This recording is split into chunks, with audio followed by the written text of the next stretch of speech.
Hello. Well, I don't know if you can see me very well or not. If you can see that behind me, that's Bath over there. I'm on top of Salisbury Hill.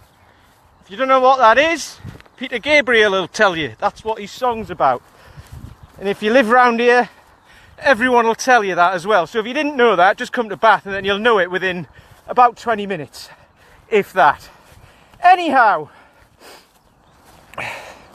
I'm a bit tired, so excuse my heavy breathing. I'm trying to currently avoid a lot of cow shit as well, because there's cattle up here, and it looks like they've got a very bad diet because it's very sloppy. Anyway, Yusuf, how are you doing? Good to see you on, my lad. Anyway, so yesterday I said I was going to talk about the 3 pillars of fitness. Health and fitness, a healthy lifestyle. And pillar number 1 is actual fitness. Okay, now, I'm not going to go on about what you should lift and how percentages and all that, because that's very boring, okay? Actually, it's a lot of people don't find it boring or really kind of get excited about it. And I'm one of those, right? But I'm not that sad about it that I let it rule my life. I get my workout done, I know what percentages I'm doing, and I'm done, right? But what I do find is that when people decide they want a healthier lifestyle and to get fit, they decide to do something quite extreme. Sounds a bit weird, this, because I'm currently wandering around the top of Salisbury Hill with it's like 18 kilos on my back, and I've still got about 8 miles left. However, I wouldn't have been able to do this 3 or 4 years ago. And this might resonate with you, it might not. But about 10 years ago, I'd already been trying to get healthier and fitter and everything. But all I was doing was smashing myself in the gym without any clue what I was doing. I was doing bicep curls and bench press and trying to do squats badly, body weight without any weight, which was hurting my knees. Trying to do the odd few things here and there. So then I thought, well, hang on, that's not actually losing me any weight, because I wanted to lose 3 stone. So I decided to put in for a half marathon. Well, actually, I didn't decide. My friend Mark said, let's do a half marathon. So I was like, okay. So we all signed up for it. He ended up pulling out. Since he's a fit chap, by the way. So, but then he was kind of just getting into this sort of stuff as well. Not this stuff. He does cycling and stuff like that. But yeah, Mark, there's plenty of it. He pulled out, but I did it anyway. You know, I did all right, but my hips were sore, my knees were sore, and I was knackered. I'd lost 3 stone or 2 stone. I think I lost 2 stone that time. But then I put it all back on again. So then I put in for the next year, same again, trained for it for a couple of months, lost a load of weight, got sore knees and hips, ran it, hated every minute of training because I don't particularly like running, and then put it all back on again. And then I think the next year I had to pull out halfway like 11 miles in because my hip was sore. I kept doing myself in.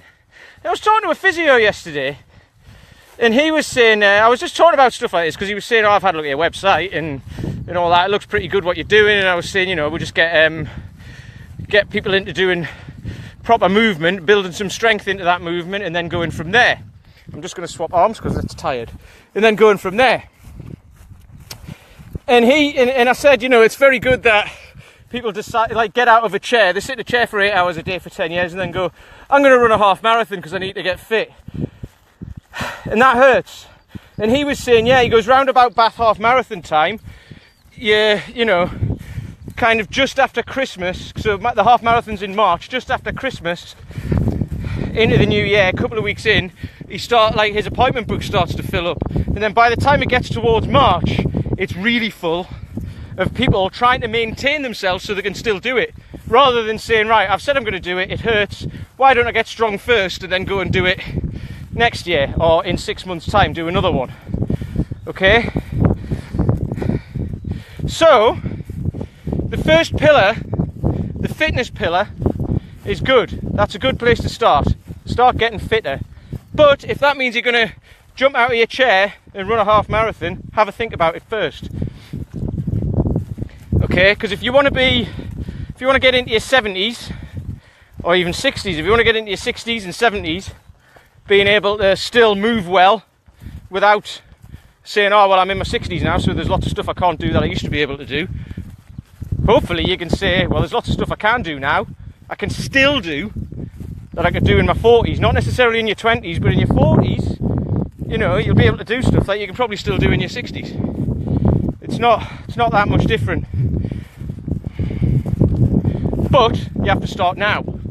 You're not going to get up in your 60s and say, I'm going to start doing stuff when I was 40 if you haven't done anything. So you've got to start building that foundation now. If you build a foundation now, you'll be able to do stuff in the future that you won't be able to do if you don't. So in 5 years' time, you might be like, oh, I'm glad I didn't bother trying to get fitter, because, I mean, look at the state of me now. I would have been like this anyway. No, you won't.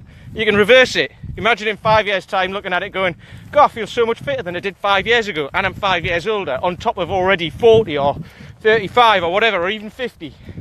There's a guy who's coming to us now, Rob, who's 60, and he's just getting into it and he loves it. So just have a think about that. So where you're going to start, what level you start, where you're at now. If you learn to play the guitar, you don't pick up and start playing like Eric Clapton. You pick it up, you learn some scales first. People say, oh, you pick it up and you learn a few chords. You don't, you learn scales first, arpeggios, all of that sort of stuff. Then you learn chords. You might, and then in between that, learn a few simple tunes. Start to look at those tunes and find out where they come from, what roots they're in, what scales they use, what chords they use, and it all builds up from there. And then you pick a more difficult song, then, you know, you build back up from that again and find out where that came from. Then you pick a more difficult one, then you start to look at building your own tunes up, making up your own stuff. So it's the same with fitness, same with everything really, but it's the same with fitness. You start from where you're at and you build up from there. Now, my suggestion would be to start from movement. So rather than getting out of your chair and moving quickly, what I get the guys to do at BKS, they turn up and I say, right, do as a bodyweight squat. And if they can't do it, we'll work on that. I'll check that they can hinge their hips properly. That won't mean anything to you, but it's a big deal. I'll check that they can touch their toes. I'll check they can get their arms above their head. Okay, you would be amazed how many blokes in their 40s can't just put their arm above their head. So then it's like, well, how do you pick anything up and put it above your head? Well, why do I need to? Do you ever put stuff on shelves? You know, what happens if there's a little granny in Waitrose and you're like, can I get that for you, love? And she'll go, oh, yes, thank you, sonny. And then you can't bloody get it because you can't get your arm above your head. You're going to look like a right twat, aren't you? So anyway, start from where you're at. So coming back to the start, when I started doing half marathons 10 years ago, so I was 30. I say I started doing half marathons, I did a few. I'm not exactly like a seasoned half marathon runner because I don't like running. But I started putting for my first half marathon 10 years ago, when I was 30. And I got, not necessarily injured, but I was very sore in the build-up and afterwards. So I stopped, put all the weight back on, and got back to where I was. And then did that again, and did that for like, I think I did that for about 5 years until I started doing some other stuff that actually made me stronger. So that was where I was 10 years ago. And then, about 10 weeks ago, I decided to do the fan dance, which is running up and down Pen y Fan in South Wales, the biggest mountain in the south of the country, of the British Isles, with 16 kilos on my back. Now, that's not easy. However, I've been training for it for the last 10 weeks and I haven't got injured, I haven't felt any pain. I had a little problem in my boot earlier, but that was a stone that had got in. I thought my boots had broken, but it wasn't, it was a stone that had got in. So, hiya Claire! Right, I'm on my way down now. Whew. So yeah, it was a stone that got in and I thought, oh, my boots are broken, I'm going to have to give up and go home. But then I wouldn't have given up on that training as well. That's a thing that's another thing that's got the potential to stop you, hasn't it? Stop you in your tracks, and you say, oh, that's broken, or that doesn't work, oh, I've missed a week's training, I'm out. I might have had to go home, so I would have done half the miles I was supposed to do today, but that wouldn't mean I've given up. It just means I've done half the miles with a knackered boot.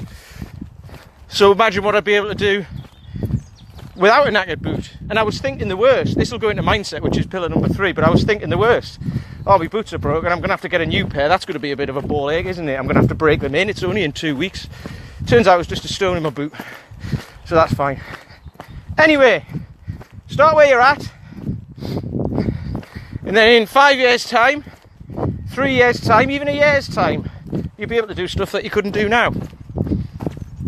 And I know this because 10 years on from doing a first half marathon when I had knackered hips, knackered knees, 7 years on from a first half marathon that I had to pull out of 11 miles in because I had a sore hip. 7 years on from that, I'm doing about 13, 14 miles today with 16 kilos on my back up and down hills. And I'm bloody knackered. So, start from where you're at. If you want to know more, hit the link below.